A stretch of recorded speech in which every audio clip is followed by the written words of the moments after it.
what is up mga bap? Good morning mga bap, what is up, what is up? Ang lamig mga bap.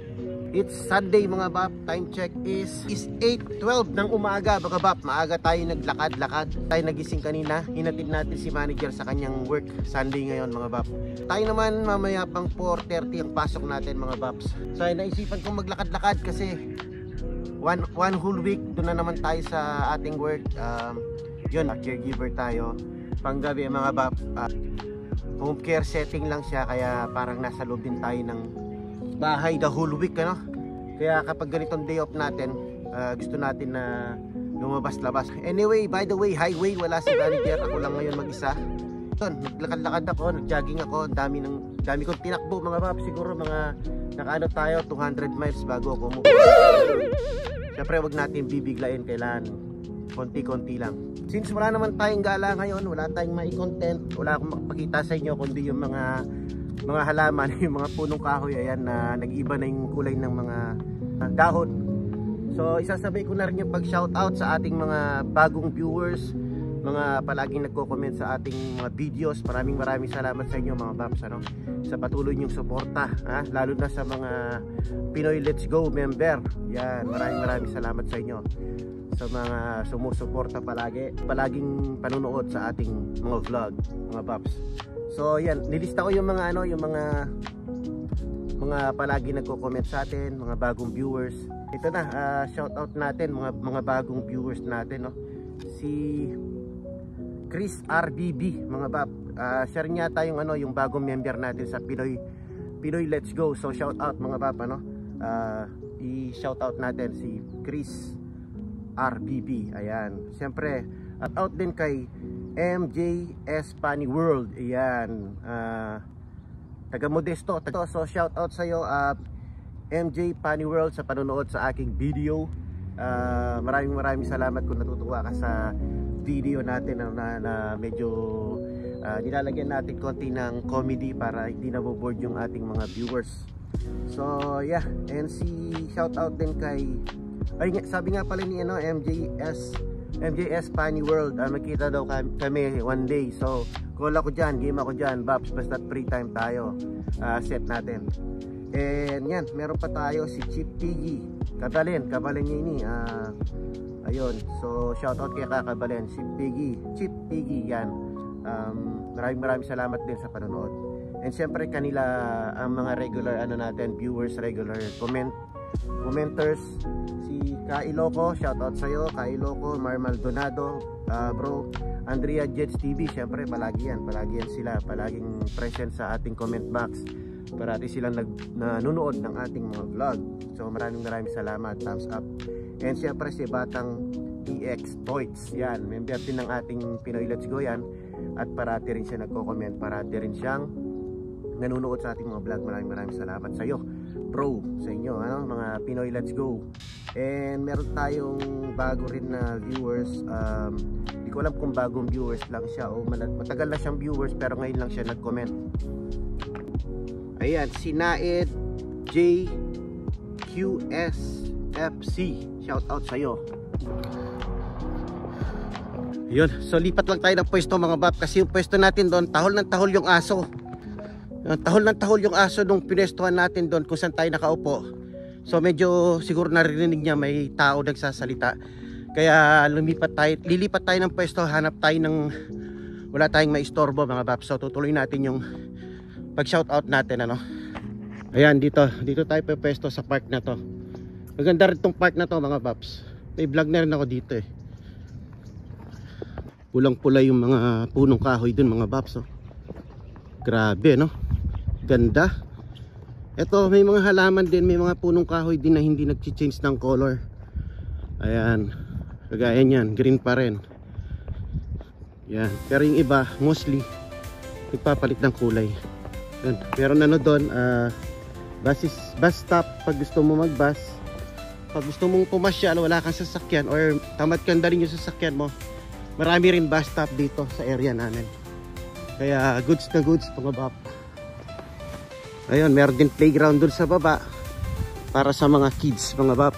Ito naman, school yan mga bab, bandaron. Kaya yung may fence na yan, property ng school yan. May nagte-tennis doon mga paps. Ayun. So hanap tayo ng ng pwesto para matuloy natin ang ating shout out. Yun. So yun mga WhatsApp, mga warisap, mga bab. Nakakita na tayo ng spot. So ayun, kagaya na sinabi ko, lumipat tayo kasi may aso doon mga bab sa kung saan tayo pumesto kanina. So napakaingay ng aso, baka magising yung may-ari ng bahay. Kasi yung mga likod nun, yung park na yon, hindi, yung trail pala na yon, puro mga kabahayan, backyard nila. So yung kaya umalis tayo doon. Anyways, by the way, highway, tuloy natin yung ating shout out, no.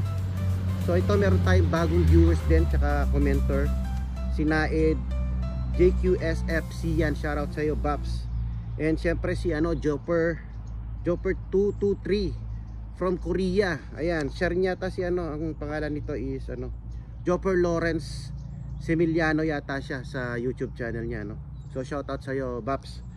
And yeah, si Giancarlo Ragaza Kabalen, Kabalen din to, nasa Pilipinas pa siya. I think sabi niya sa akin is papunta na siya rito. And tinatanong niya nga pala kung nagtitake daw yata siya ng caregiver ngayon sa Pinas. So yeah, tuloy mo lang yan Babs. Tapos tinatanong niya kung dali lang ba. Okay mga Babs, napakadali lang mga Babs. Pagka caregiver ka, ang gusto mong trabaho rito is napakadali lang. Maraming mga home care dito mga Babs. Marami silang kailangan, usong-uso. Hindi ka mawawalan ng trabaho pag nasa healthcare ka or nasa sa caregiver mga Babs. Morning. Yeah. So yeah, caregiver is very in demand mga Babs, So yeah, kung type mo naman mag CNA, okay lang din mag CNA ka. Pagdating mo na lang dito mga Babs, kung napanood mo yung previous vlog natin, nurse aid daw dyan sa Pilipinas, pero hindi ko rin na-apply dito.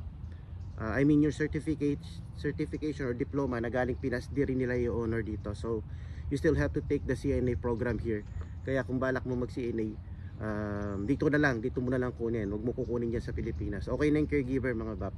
At least yung caregiver, meron ka ng idea, meron ka ng experience, kumbaga, kung gusto mong tahakin yan field na yan dito pagdating mo rito, no. So yun, shout out kay Kakabalen. And syempre kay Venice Edward, matagal na nating friend to sa YouTube, palagi pa rin siya nanonood ng ating vlog and nagko-comment. Shout out Venice Edward. And syempre kay bro Dandy Boy Dude, hey, shout out Dandy Boy Dude. And kay Pinoy Hard Worker, ayan, kagaya ko to na suma-sideline mga Babs ng ng Lyft tsaka Uber. Yan, sabay kaming lumalabas kami ng pag day off namin tsaka pag umaga, pumipitik pasada kami. So shout out sa iyo Pinoy Hard Worker. And yun, meron pala tayo new member, si Chris R channel. Ito rin yata si si Chris R RBB. Ayun, so shout out sa iyo and welcome sa ating group chat, So yan, Chris R channel. And yeah, ito yung last, si Joper Lawrence Emiliano, na doble lang siya. So yan, nilista ko lang kasi mga Bab. So hindi pa lahat ito yung mga nagko-comment sa atin, tsaka yung mga bagong viewers natin, hindi lang ito mga Bab. So sa mga hindi ko na shoutout, comment down below para sa susunod na vlog may shoutout ko kayo, So sino kasi yung taga Modesto? Ito, may taga Modesto dito ito si at MJS Funny World. Ayun, shoutout kaya ka, taga Modesto siya. So yeah, minsan kita tayo pag meron tayong pag nagkatugma yung free time natin mga Babs, kahit one day lang. Ayan mga Bab, hanggang dito na lang siguro tatapusin ang ating vlog. Oy, meron pala akong pahabol mga Bab, baka yung mga viewers natin, kasi yung part 1 natin ng Journey on Becoming a CNA, meron akong 196 atang viewers doon. Tapos yung part 2 meron mga 200 plus. Tapos yung part 4, part 5, part 6 yata, kung part 5 o part 6 na tayo doon, So hindi pa natin nasundan ng vlog kasi nga nag-graduate na tayo. Yung last na vlog ko is nag-graduate na tayo. And ngayon naghihintay na lang tayo ng update pala insert lang natin, hindi, pero gagawa tayo ng sit down vlog ulit sa ating part 6 or part 7 kung di ako nagkakamali, ano, sa ating journey becoming a CNA. So ang update mga bap, insert lang natin. Kaya nahinto yung vlog natin doon kasi nga hinihintay ko pa yung schedule ng ating written exam, which is the state exam mga bap. State written exam, kasi dalawa yon i-take natin, state written exam tsaka yung clinicals. Hindi clinicals, skills pala, ano. So meron tayong schedule mga bap, yun ang update sa ating written exam sa ano yan, sa Friday na. Itong darating na Friday. So January November 22, ayun. January, layo ko yun, November 22, which is this coming Friday yan. Kaya gusto ko rin pala lumabas, ano, kasi gusto ko ma-refresh yung utak ko kasi actually hindi ako nape-pressure, hindi ako nagpapa-pressure sa exam kasi hindi naman ako nagre-review. Hindi ako nagre-review mga bap, as in talagang hindi ako nagpo-focus na mag-review. Sabi nga, nagre-research ako, hindi daw kailangan mag-overthink dahil napakadali lang naman daw. So ang ginagawa ko lang is nanonood lang ako ng mga practice test sa YouTube, sa mga written test, practice test na sa YouTube mga bap, meron kayong makikita, ano. So yun lang ang ginagawa ko, pero yung review sa books, by book, hindi ako nagre-review ng ganon. So hopefully sa Friday may papasa natin yung written natin. Yun lang update muna sa ating sa ating pagkukuha na CNA. So hindi siya madali mga bap na pagtapos mo ng training ay ng clinicals is makakakuha ka agad ng ng schedule. So kailangan mong maghanap ng schedule. So kaya ganun din nagtagal, at saka nagbigay din ako spare time para sa sarili ko na mag-relax muna. So it takes 1 month yata, ano, kasi nag-graduate tayo nung CNA is October 5. Ngayon kukuha tayo ng written exam is November 22. Medyo matagal, ano, pero sinadya ko yun mga baps, hindi naman tayo nagmamadali. So most probably magiging CNA certified tayo this 2025 na. Kasi after nitong CNA clinicals na after nitong CNA written exam natin, kung swertein tayo na maipasa natin ng first try, mag-i-schedule na naman tayo for the skill test, which is hindi ko alam kung makakakuha tayo ng schedule na malapit, na madali, or baka tumagal kasi yung mga kabatch ko na, dahil meron kaming group chat, so nakikita ko sa kanila, yung iba nakakakuha pa yung iba na ipasa na nila yung written test nila, tapos kumukuha sila ng schedule for the skill. Ang mga nakukuha nila is January and February 2025. So yun, marami nagte-test. So siguro ang estimate natin is magiging certified tayo sa next year na. So wish me luck mga bap, and yeah, hanggang dito na lang muna siguro ang ating vlog, and maraming salamat sa pagsama sa akin.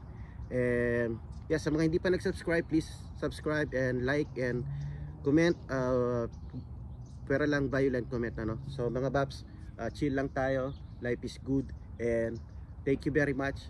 Subscribe mga bap, peace. Alis na tayo dito. So yan ang pwesto ko, yan. Yan, may barbecuean doon. So ayan, let's go. At may pasok pa tayo ng 12 o'clock ngayon mga bap. 12 to 12 ang duty natin. 12 to 12 every Sunday. So let's go.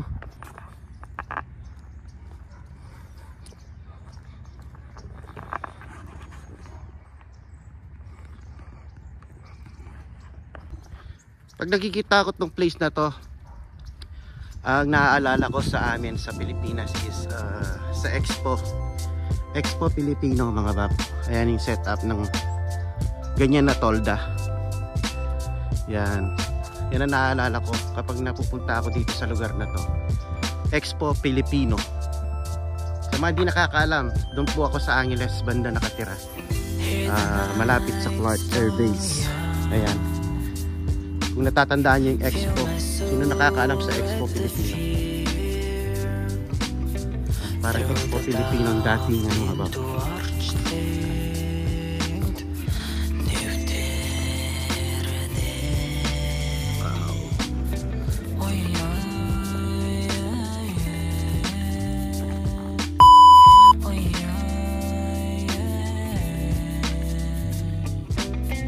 for you.